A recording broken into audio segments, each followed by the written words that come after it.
Namaskar. Welcome to Conversations with Rakesh. Here's today's question. Rakesh, recently I got an email from a reader of my book in which they gave me a bad review. I was so upset that I responded back and challenged their feedback. I later regretted my outburst, but now I realize that I don't take feedback very well. I get very defensive. What should I do to accept it with grace and improve myself? First of all, you are not alone.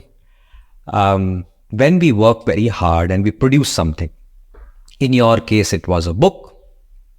Some of us are working in companies. We produce our work and show it to our clients and managers. Feedback is not good and we don't like it. We go to a restaurant. The chef and the cooks have made some food. We don't like it. We give them feedback. I'm sure they feel bad. None of us like to hear a feedback which is not positive. And there is a thin line between feedback and criticism. Let's not worry about the semantics. I think you worked very hard, produced something, it's your creativity. Somebody sends you a feedback, which is not very good. I mean, the words in that email and the feedback doesn't sound कि अरे वाह क्या किताब लिखी है. Perhaps they would have said कि I found this section boring. I remember when I published my first book, Plunge, my friends were very sweet and kind, so they gave very good feedback. Yeah, Rakesh, bada maza aaya, but they were my friends. They love me. There was this one very nasty comment that came on Amazon, I think, which was appalling and it hurts. When we started School of Meaningful Experiences, one of our own colleagues we had hired put a very nasty review on Facebook because things were not working out between us, और उसने गुस्से में बदला लेने के लिए damaged us and it created a big problem for us in our online work. So ये सब होता है. When you are doing your work, पत्थर तो पड़ेंगे, फूल हमेशा नहीं आएंगे. So let's go to your question and let's help you because I also need help. I also don't like it when somebody gives me a feedback. Just 3 weeks ago, I got a feedback from a program I did. There were few people in that program who didn't like it and I got very upset. And it takes time to overcome these feelings. And this is what we need to learn, feelings. Feedback creates those emotions, feelings. जब अच्छी चीजें सुनते हैं तो बड़ा मजा आता है. जब नहीं सुनते हैं तो all kinds of things come in. So why is feedback important? I must tell you a very nice sentence. Somebody, I think one of my teachers or somebody taught me that why is feedback important? Why do good teachers and good human beings, why do we need to listen to feedback, which is sometimes very unpleasant?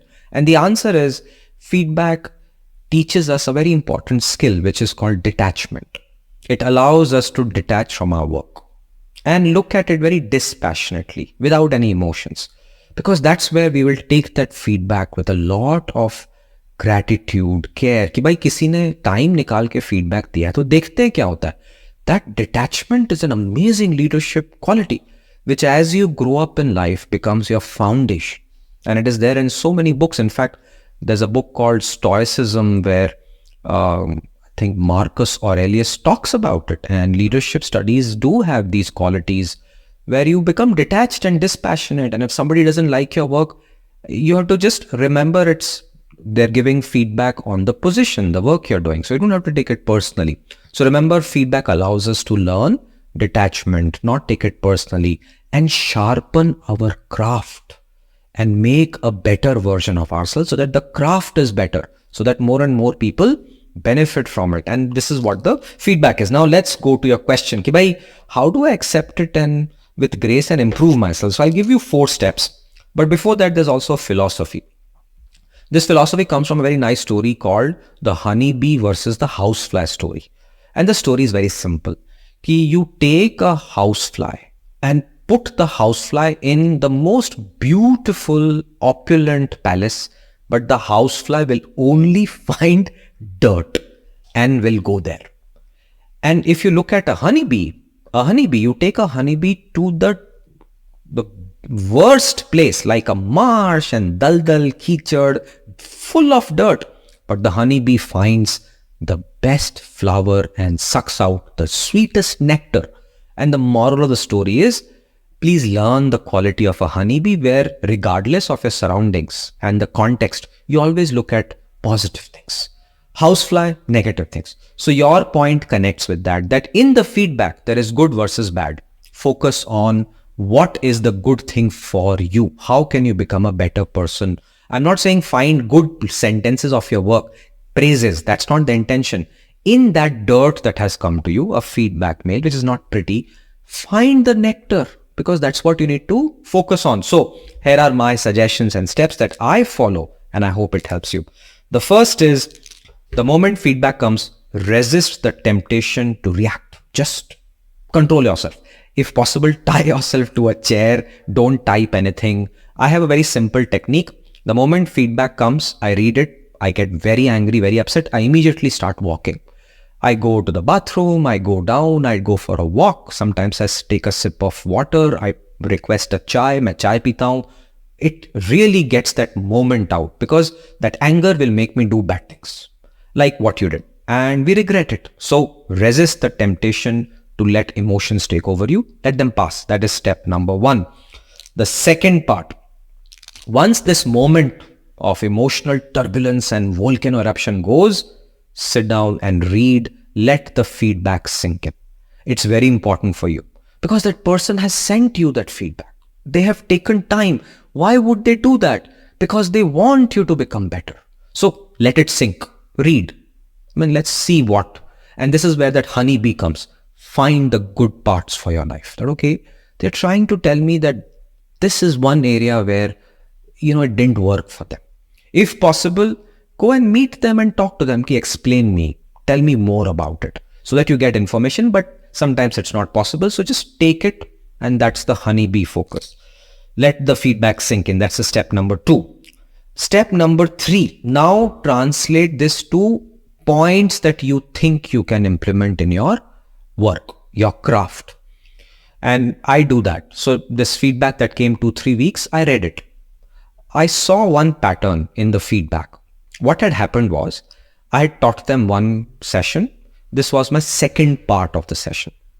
And they found there was some overlap. And they were disappointed because, they are taking time out of their busy schedule. They want something new. It's like, if you go to a restaurant once and you had some dish which tasted very nice, maja aa gaya, you go there again. Your expectation is that the next dish would be way different than the first. But it felt similar, it smelled similar, it tasted similar.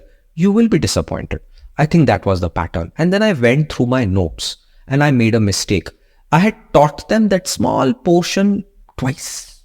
Galti se. Meri galti thi. I should have been careful. And that was a feedback. So I took a very interesting action. Ki boss, let me now make a timetable and make sure that they are very different. I correlate, I check the pattern, and I learned that I have to be a little bit careful. And the last is, once these points have been taken and you've listed down where to improve, you improve. And let the time return into that actions. 3-4 iterations and you become better versions. Start to monitor feedback again and you'll see that things are getting better. Now go back and close the loop with that person and say, thank you. You made me a better person. I think these are 4 steps I do. So let me summarize these 4 steps on how you take feedback gracefully. Step number 1, resist the temptation to react. Just calm down. Let the feedback come and you don't take any action. Step number 2, let the feedback sink in. Padho usko. Find out what they are trying to say. Get to the bottom of it. Find out that honey bee wala goodness, which is the nugget that you have to take out. Step number 3, plan the steps that you need to improve on. This is your craft. You can only become better. Your craft will become better and better and better, which comes from sharpening. And the last is, once the feedback is implemented and you have seen that you have become a better version of yourself, thank them. This is nothing but moving from your mindsets to a new mindset where detachment comes in. And as you become older, wiser, Attaching yourself to things is not good. Detaching yourself is better. Become dispassionate. People are giving you reasons to become better. Take it with great gratitude, thank them, and implement it in your life because it will only help you become a better version. So on that note, stay safe.